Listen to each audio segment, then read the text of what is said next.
Hey, so Matt, once again, this is another review for Jonathan Lindsey, a paid request. Thank you so much for that. And for those interested in requesting pretty much any type of videos, feel free to send them either directly to my PayPal or join my Patreon. Both links are down below in the info box. And this is for the episode What is Reality from Batman the Animated Series, which is another Riddler episode. And I did, for one, understand they did not make a lot of Riddler episodes because the creators could not find too many riddles. Which I'm like, you can't hire someone to create riddles for you? I'm sure there's someone that could. But what do I know? Which is too bad because at least the Riddler episodes so far have been fairly interesting. John Glover, he was in Gremlins 2, he was in the Mouth of Madness. In RoboCop 2, he was the guy in the very first commercial at the very beginning of the film.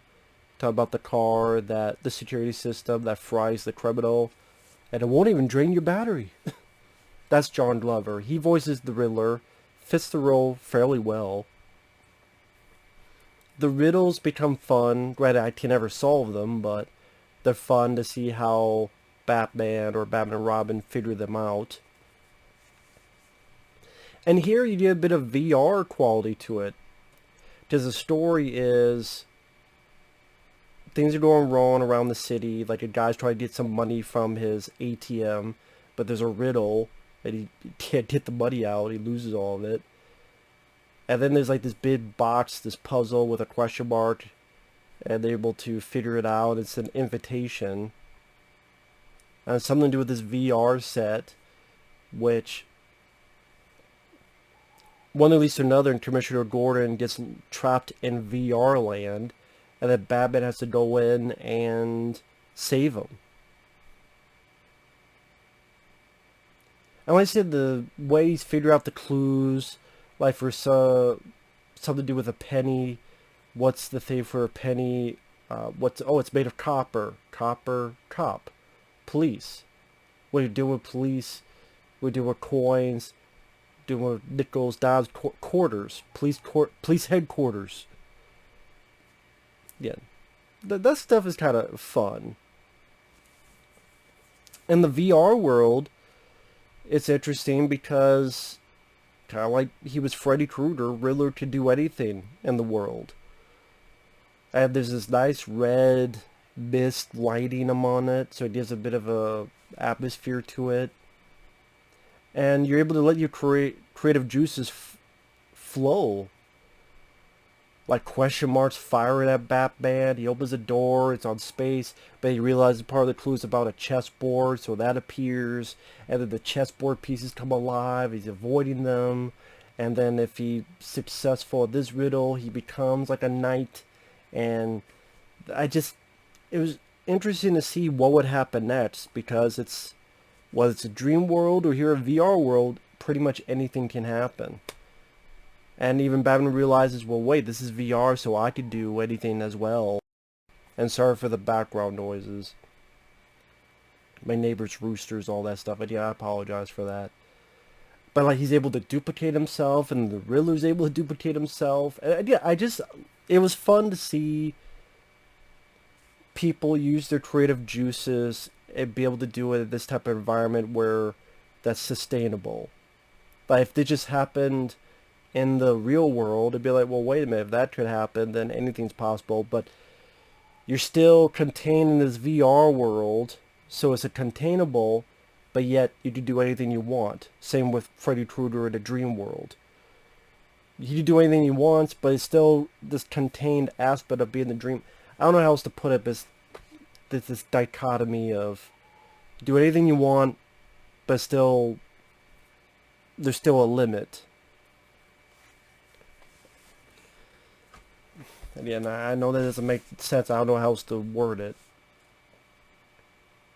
And then Batman uses his brain against the Riddler to fuck him over. I don't think you needed Robin in this episode. I really don't. I think Robin just got in the way. Robin's helping Batman. I mean, Batman should be able to figure these clues out by himself. Robin's just there on the outside. He tells him a little bit, and then Riddler cuts him off. Which I'm like, why didn't Riddler cut him off to begin with? Like, he hears Robin's helping Batman. As soon as he said a word, he should have cut Robin off. I don't know why it took him so long for him to do that. But I don't really think you needed Robin in this episode. I think it would have worked better. I'm just one of those guys, I prefer Batman by himself.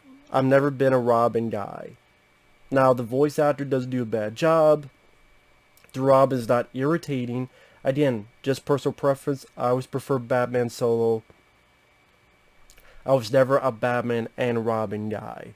Just, again, personal preference. Because, yeah, I thought Batman... This is why Superman works alone. I think he works better because he can only count on himself, his wits, his brain, his strength. And that's just a bit more appealing to me. And like I said, you would think with Riddler, as soon as he heard Robin talking, he should have broke communication. Because he did, ultimately. But I don't know why he didn't do it sooner. But then Batman's able to outwit the Riddler, get him out of there, and this time does capture Riddler. Because the first time they were not able to catch Riddler, this time they were. And I don't know how many Riddler episodes there were. Maybe there were only 2, maybe there were more. I don't know. But I said, the Riddler, they did make it a bit more interesting villain. I will say, he is a more interesting villain than Jim Carrey. Jim Carrey is fun, but as a character, the Riddler in these 2 episodes, his first appearance in this one, is a much more interesting character. He definitely feels like a smarter character. He's definitely more attentive on the riddles. His game, so to speak, where in the first appearance it was this cool maze minotaur type of thing.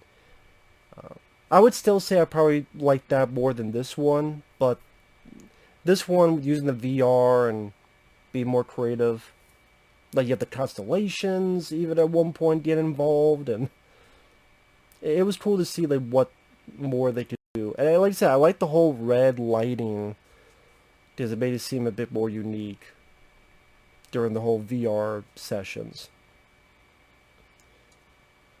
Of course, this is a time period where VR was a big thing, because you have the Lawnmower Man and films of that nature happening.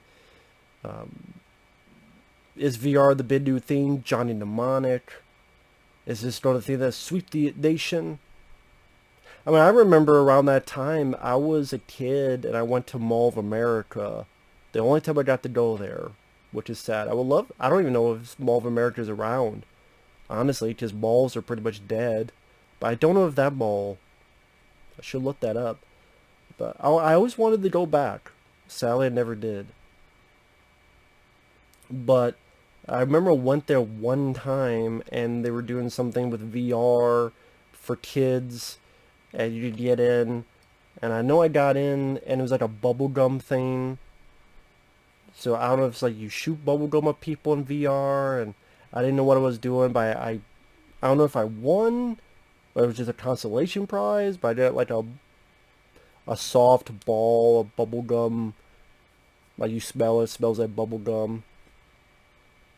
I barely remember it because I was